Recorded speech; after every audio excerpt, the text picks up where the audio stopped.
Hello, everyone. How are you today? My name is Dave Ford, and I run an organization that is dedicated to bringing disparate parties together to help them learn about the environment. We're an environmental intelligence agency, and we got our start working on ocean plastics with an organization called the Ocean Plastic Leadership Network, and we started by taking 165 executives into the middle of the Atlantic garbage patch, which is 500 miles off the coast of Bermuda. It's one of the 5 gyres in the world where a high density of plastic accumulates in the ocean. And we had 165 leaders. We had activists. We had big consumer packaged goods companies like Coca-Cola and Procter & Gamble. We had petrochemical companies like Dow Chemical. We had the World Bank, the World Wildlife Fund, and activists like Greenpeace. These organizations don't like each other, many of them, and don't get together, let alone being stuck on a ship. We were 2 miles deep pulling handfuls of plastic waste out of this patch in the Bermuda Triangle, and it was an incredibly powerful moment. And 3.5 years later, a $15 million reverse logistics hub in Ghana and Tribal Lands USA was born. A ton of smaller initiatives are being housed by different NGOs, and the Ocean Plastic Leadership Network was born. Today, we're 150 organizations. We are one of the biggest conveners outside the United Nations on the Global Plastics Treaty. We're working with 7 governments, including the UK and the US, and it's been an incredibly powerful journey. And I'm also Solly the Ice Ape in the Degenerate Ape Academy. And I very randomly, spontaneously, last August, found out about Solana NFTs, and I bought a degenerate ape, and I had no idea just how powerful that decision would be. Now, I'm in the environment, so one of the things that I've been trying to figure out is this crypto and climate challenge, crisis, right? So I work day to day. So anonymously for just about a year, I was writing super threads and doing everything I could do to educate myself. But little did I know how powerful this community that I joined and how impactful it would be. I was connected to the head of the Degenerate Trash Pandas, a guy by the name of Pitt, who may or may not be in this room right now. And I asked him to fund this crazy art project, this huge installation by this artist named Ben Von Wong. This is actually a 40-foot high plastic tap that would probably be about as high as these lights up here. And these are 6-foot cutouts of the Degenerate Trash Pandas. And this installation, I called Pitt, he said, "I'll write you a check," would not have been possible without the Solana NFT community. And it became like the iconic image for the Global Plastics Treaty. 180 publications picked it up. It was on the front page of the Washington Post. And we raised $100,000 for a slum in Kenya that helped us put this together in this organization called the Human Needs Project in 19 days. It was beyond my wildest imagination just how powerful this could be. So enter climate change and the confusion. It is an incredibly confusing place. You have the UN Paris Agreement that has put pressure on governments, that now is putting pressure on industry. You have supernatural organizations like the World Bank and the IMF and the UN, civil society and NGOs. You have the companies and industries that are emitting and trying to figure out how to curb their emissions in food and ag and energy and CPG and transportation.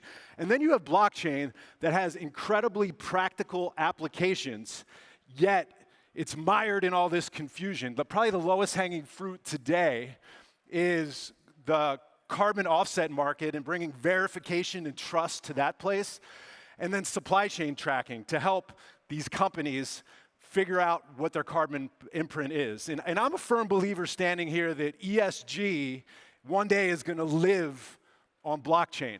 Like, I believe in it with the fiber of my being, that the company reporting metrics, all of it, are going to live on the chain and are going to be open and transparent. And this greenwash, smoke and mirrors thing that's happening today is going to change because of blockchain. But I'm also here to say that we're nowhere close to that from a general collaborative fluency. The Web 2 world is not there yet. I was on stage a month ago in California in front of 40 of the biggest companies in the world, their top R&D people. They had a dotted line into the CEO. These are brilliant, brilliant people. And I was talking about the chaos and confusion at the intersection of blockchain and climate. And I asked the room, I said, how many of you, I mean, this is the automotive industry, the mobile industry, the energy industry, like big Fortune 100s, Fortune 500s. And I said, how many people in the room here think that crypto is bad for the environment? And 100% of the people raised their hand. And then I said, how many people in the room here know the difference between proof of work and proof of stake? And it was a donut. Not a single person raised their hand. And so I went into the differences in the computing power that it takes to mine Bitcoin, and the fact that, yes, Bitcoin miners are plugging into decommissioned coal plants and bringing them back online, and that's a huge problem. That is an environmental catastrophe right there. I also mentioned some of the mitigation technologies that are coming online where you can plug a Bitcoin miner into a landfill and mitigate methane, or a pig farm and mitigate the waste that has to be burned, or a flare gas in the middle of an oil field. So it's not so cut and dry there. But when I talked about proof of stake and talked about what happens in a network model like Solana, where one Solana transaction equals 2.1 Google transactions, the room lit up. They didn't realize just how much of the blockchains out there work just like Web 2. The other problem is it's like the Game of Thrones when these companies are approached by L1s. You know, each of these specific, we've been winner take all for so long, and how do we bring these warring factions, these tribes that are fighting each other together? And our answer was what Amir talked about earlier, was bringing some of the most powerful leaders to the Greenland ice sheet. And that's exactly what we did this summer. We had Solana and Ripple and Regen Network and some of the top Bitcoin mining pools and staking pools, Greenpeace, who's very involved in this issue.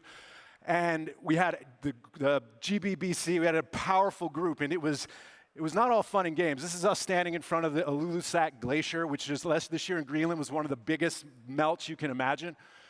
And we went hard and deep and had really tough animated conversations, and an NGO was born, which is called the Blockchain Climate Leadership Network, or BXC. And I'm so proud to announce this today. We came up and aligned on principles while we were in Greenland. A month later, with our partners at BecoWG, we explored interoperability and how chains can work together, specifically on carbon markets. 5 more L1s joined. Like, this is happening. And our mission is to bridge the most powerful organizations in Web 2 and Web 3, so we could just move faster, because we're not moving fast enough. We're inviting the biggest L1s and foundations and investors, the biggest companies in the world in Web 2, with the banks and the brands, and the most powerful NGOs and academia and supernatural organizations.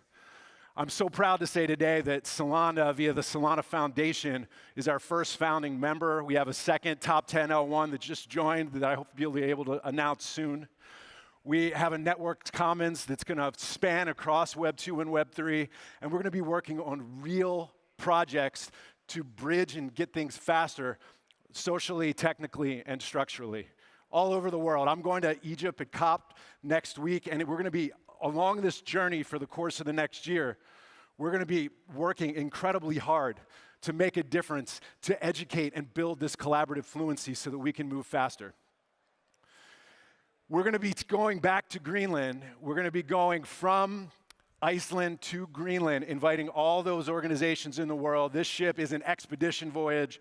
It is not fancy. We're quadruple offsetting our carbon, but we're going to do the exact same formula that we did in the middle of the Atlantic Gyre next July. I want to introduce this piece of art from Scum, he's in the audience somewhere, one of the most prolific artists, one of the most powerful artists in the Solana ecosystem. He was with us in Greenland. If you see the blockchain in the middle, that is what we are all about. We're about enabling this technology to drive us forth fast on climate. And in closing, I just want to thank Solana and thank the Solana Foundation. I had no idea that by getting involved in an NFT community that I'd be standing here before you today, really like knowing in my heart that we, this community, can make a huge difference in the world with respect to climate change, and that blockchain is central and is there. So I just want to thank the Degeneraverse. I want to thank Solana Foundation. And if any of you think you can help, we've raised the first $1 million out of our $7 million. Please reach out to me at Dave Ford on Twitter or at Solly the Ice Ape. And I just stand before you humbly. I'm incredibly energized and grateful and excited. And there's just absolutely no time to waste. Thank you.